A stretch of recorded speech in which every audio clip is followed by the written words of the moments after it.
American values basically translates this to racism, essentially, and their religious values, of course, are intolerance of anybody else's belief or Sure. position, whatever.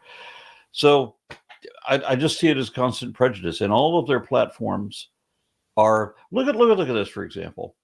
Woke is what everybody's talking about. That's the worst thing you can be, according to these people. Right.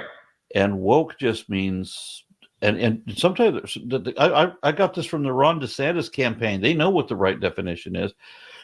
Being woke means being aware that Right. certain demographics have a little more disparity, probably more issues to deal with than cisgendered white heterosexual guys like me, right? Or just the standard run of the mill. Or maybe even woke kind of is to me. I think it's just political correctness, but in their eyes, but or it's whatever they make their own definitions up because they can't define it. But I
Well, always thought of it political, as just mindfulness. Like in Buddhism, they talk about mindfulness. It's just like you said, awareness, just being mindful of other people, basically. yeah. I mean, Tolerance. political correctness. I've heard these complaints about political correctness for a long time because people just don't want to have any compassion for anyone else.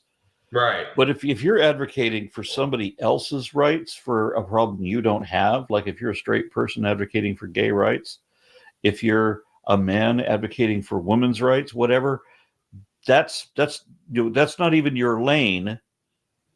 If this isn't your problem, why don't you shut up? Right? That's their perspective. It's like they can't advocate for gay rights until they realize their son is gay, Right. or something like that. It has to personally affect them. So if you're dealing with somebody that you realize that, hey, I realize that women might have more issues in this situation than me, or if they're female and they're black and they're Muslim and they're whatever, then there's probably a compounded thing that they're going to have a little bit more issues in this situation than I would. Right. That's all that means, right? Is that It's doesn't mean all that you have to that fear doesn't mean that you have based. to bend over backwards. It doesn't mean you have to do anything particular. Just try not to be the problem Right. or contribute to the problem. But that's the worst thing you can be, is compassionate for other people. I don't understand that. Right. It's all fear and paranoia based. And I just was watching the RNC convention, and you could see that on display there. That the first day, I think they had a Sikh lady. I think she was Sikh. She was a Sikh nationalist, and they were all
all melting down because she did a prayer. I mean, she's right wing too. That just shows how a lot of times these nationalist right wings, different groups, they'll try to come together, but they always end up fighting each other because they all think they're right based on their religion usually. But and that, you know, Indeed. this boils down to like why I got involved in politics and became an activist myself.